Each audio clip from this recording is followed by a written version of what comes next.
They told him he didn't belong in first class, laughed at the idea that someone like him could afford it. What they didn't know? He owned the airline, and their jobs were about to hit turbulence. Disrespect in the skies isn't new, but this time they picked the wrong man.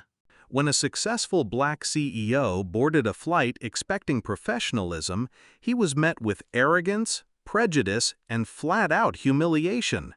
The crew thought they were dealing with just another passenger.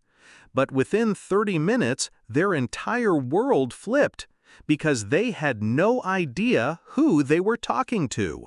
This story isn't just about power, it's about grace, silence, and justice served cold, 35,000 feet in the air.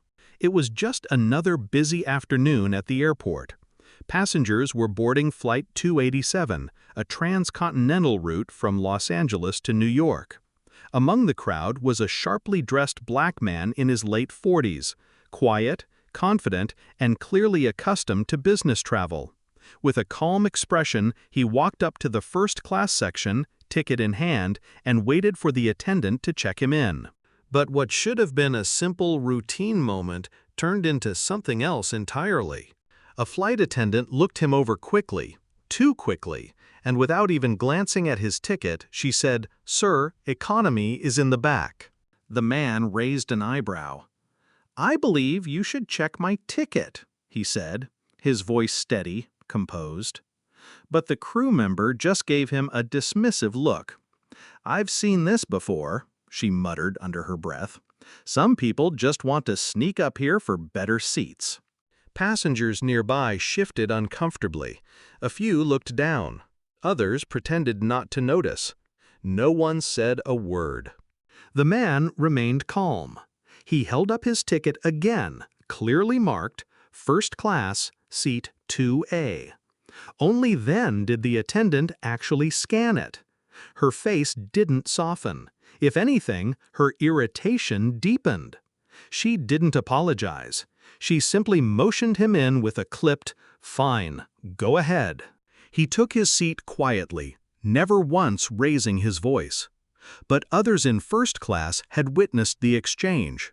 Some whispered, some stared. But no one yet knew who this man really was. As the plane settled into cruising altitude, drinks were being served.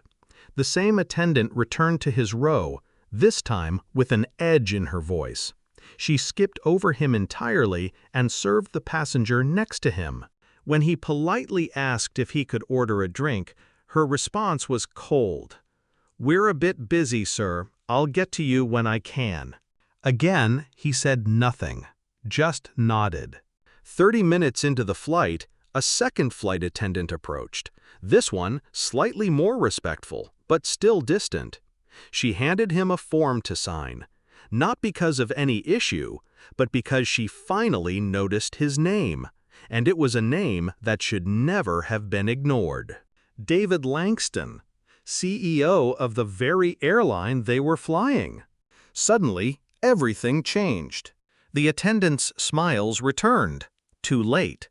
They became overly polite, asking if he needed anything, offering him extra amenities, trying, frantically, to make up for what had already happened. But David wasn't interested in performance. He'd seen enough. After landing, David didn't cause a scene. He quietly stepped off the plane, made a single call, and said just 6 words.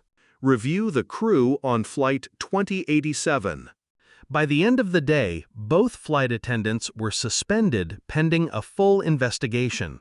Within 48 hours, the lead attendant, who dismissed and humiliated him, was officially terminated. The second received mandatory anti-bias training and was placed on a 6-month probation.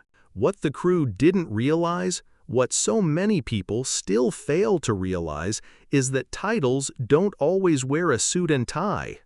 Power doesn't always look like what you expect. And success? It comes in every color. David Langston, a self-made executive who once started as a baggage handler, had worked his way to the very top of the aviation industry. His reputation for fairness, integrity, and leadership was known throughout the business world. But he also knew what it felt like to be overlooked, to be judged by skin before skill, by appearance before achievement. That day, he didn't just correct a customer service error. He sent a message, one that echoed far beyond the cabin walls of a single aircraft. Disrespect doesn't fly. Not on his airline, not on his watch. And while the headlines may have focused on the drama, the firing, the fallout, the real story was something deeper. It was about dignity, about humility, about how a man at the top never forgot what it was like at the bottom. They insulted him in first class, never imagining he was the one signing their paychecks. But as they learned, too late, sometimes the person you judge is the very person who decides your future. And on Flight 287, justice didn't arrive late. It landed right on time.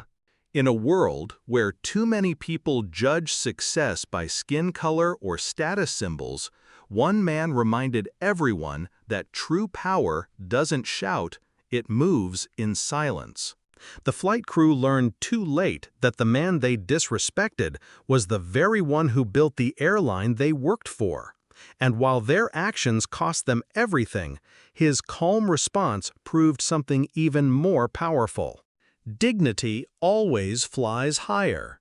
If this story made you think twice about how we treat others, share it, because the next person someone underestimates might just be their boss.